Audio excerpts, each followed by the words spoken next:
விஜய் யாரோட கூட்டணி வைத்தால் நன்றாக இருக்கும், யாரோட கூட்டணி வைக்கலாம் என்று கேட்கப்பட்ட கேள்விக்கு விஜய் அதிமுகவோடு கூட்டணி வைக்கலாம் என 25 விழுக்காடு மக்கள் கருத்து தெரிவித்திருக்காங்க. அதே போன்று விஜய் பாஜகவோட கூட்டணி அமைக்கலாம் என 9 விழுக்காடு மக்கள் கருத்து தெரிவித்திருக்காங்க.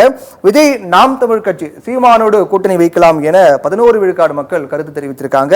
விஜய் காங்கிரஸ் கட்சியோடு கூட்டணி வைத்தால் நன்றாக இருக்கும் என 8 விழுக்காடு மக்கள் கருத்து தெரிவித்திருக்காங்க. விஜய் யாரோடும் கூட்டணி வைக்க வேண்டாம், தனியாக நிற்க வேண்டும் என 47 விழுக்காடு மக்கள் கருத்து தெரிவித்திருக்காங்க. சண்முக சுந்தரம். பிரவீன், மிக முக்கியமான ஒரு கேள்வி, அதற்கான பதிலை வெகு விரைவாக சுருக்கமாக பஞ்ச் டைலாக் என்பது போல கொடுத்துருக்கீங்க. நீங்கள் தனியாக 47% பேர், பார்த்திபன், இது மிக முக்கியமான ஒரு பதிலாக நான் பார்க்கிறேன். தனியாக 47% பேர் சொல்லியிருக்காங்க. ஆனால் விஜய் என்ன சொல்றாரு, அந்த ஐடியாலே இல்லை. அவர் பங்கு தரேன் எல்லாரும் வாங்கன்னு சொல்லி கூட்டணிக்கு அழைப்பு எடுக்கிறார். ஆனால் பொதுமக்களை பார்த்தீங்கன்னா தனியாக போனதான் நல்லது, நீங்கள் இவங்க 2 பேரும் வேணாம் தான் உன்னை பார்க்குறோம் அப்படின்னு சொல்கிறாங்க. இது என்ன மெசேஜ் சொல்கிறாங்க? அவங்களுடைய ஆசை. நீங்கள் ஏற்கனவே கேட்ட ஒரு கேள்வி, திமுக அதிமுகவுக்கு மாற்றாக விஜயை பார்க்குறீங்களான்னு கேட்குறவங்க ஆமாம் மாற்றா பார்க்குறோன்னு சொல்கிறாங்க. அப்படி சொல்கிறவங்க எப்படி கூட்டணிக்கு போங்கன்னு சொல்லுவாங்க, அப்படி சொல்கிறவங்க தனியாக போன்னு தான் சொல்லுவாங்க. அது மக்களுடைய ஆசை. ஆனால் அரசியல்ன்றது பல காய் நகர்த்துகள் கொண்டது. அரசியலில் நீங்கள் அதிகாரத்துக்கு வரணும் அப்படின்னா நீங்கள் நினச்ச எல்லாத்தையும் செஞ்சு அதிகாரத்துக்கு வர முடியாது. சில பல சமரசங்களை செய்து கொண்டு தான் நீங்கள் அதிகாரத்துக்கு வரணும்.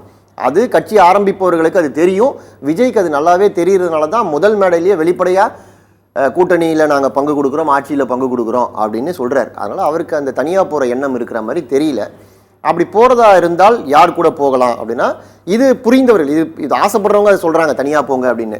இல்லை அவர் சொல்லிட்டாருங்க அப்படின்னு கேட்டவர்கள் புரிந்தவர்கள் தான் ரிமைனிங். அதில் முதல் ப்ரியாரிட்டி பார்த்தீங்கன்னா அதிமுக. ஏன்னா இந்த ஆட்சியை வீட்டுக்கு அனுப்பணும், இந்த ஆட்சி இந்த ஆட்சியில் இருக்கக்கூடிய மன்னராட்சி, இது நான் எதிர்ப்பு அப்படின்றத விஜய் பகிரங்கமாக சொல்லிட்டார். இந்த ஆட்சியை நான் வீட்டுக்கு அனுப்புறது அப்படின்றது என்னுடைய வேலை அப்படின்னு சொல்லிட்டார். அதனால் திமுக கூட கூட்டணிக்கு போங்கன்னு சொல்ல முடியாது, அது அதிமுக கூட போங்க அப்படின்னு சொல்கிறாங்க. ஏன்னா திமுகவுக்கு அடுத்து பிரதான எதிர்கட்சி அப்படின்றது அதிமுக தான். அடுத்தபடியாக நீங்கள் பார்த்தீங்கன்னா சீமான் கூட போங்கன்னு சொல்கிறாங்க. ஏன்னா சீமான் ரொம்ப காலமாக இவர்களுக்கு மாற்றாக பேசிக்கிட்டு இருக்கார்.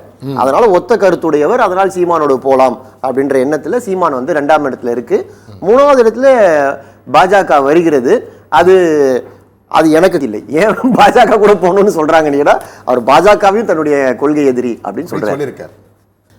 காங்கிரஸ் 8% சொல்லியிருக்காங்க, காங்கிரஸை விட்டுட்டீங்க.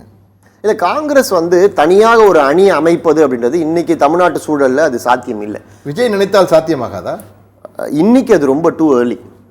இப்போ நம்ம பேசிகிட்டு இருக்க இந்த நிமிஷம், அதுவும் நீங்கள் சர்வே எடுத்த நிமிஷத்தில் அது இன்னும் ஆமாம், அது தமிழ்நாடு காங்கிரஸ் அப்படின்னு ஒட்டுமொத்த காங்கிரஸ் இல்லாமல் தமிழ்நாடு காங்கிரஸ் நீங்கள் பார்க்கும்போது அது தனியாக அணி அமைக்கக்கூடிய வலிமையோடு இப்போது இல்லை.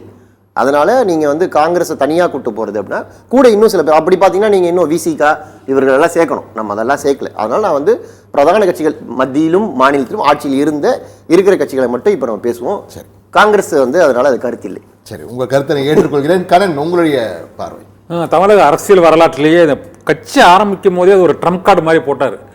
ஆட்சியிலும் பங்கு, அதிகாரத்திலும் பங்கு, நீங்கள் வாங்க அப்படின்னு விஜய் அந்த அழைப்பு விடுத்தது தான் இன்னைக்கு வர அது அரசியல் களத்தில் விவாத பொருளாக இருக்குது.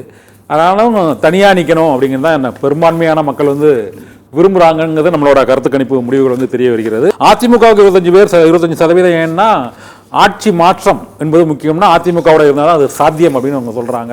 அப்படிங்கிறது தான் இந்த நம்ம கருத்து கணிப்பு முடிவுகளோட தெரிய வருது. மற்றபடி விஜய்க்கு இப்போ கூட்டணிக்கு அவர் அழைப்பு கொடுத்து இன்னும் யாரும் போய் சேரலைங்கிறதையும் நம்ம கவனத்தில் கொள்ள வேண்டியிருக்கு. சீமான் தனித்து போகிறான்னு சொல்லிட்டாரு.